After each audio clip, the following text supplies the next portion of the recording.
Ubus mo na yan. Ochet, hindi ka kumain ng kanin.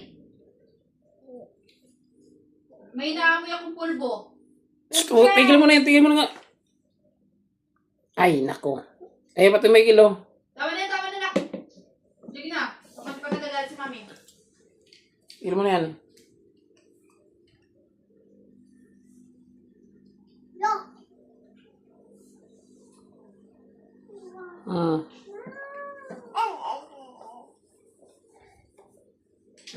Tigil mo na yan.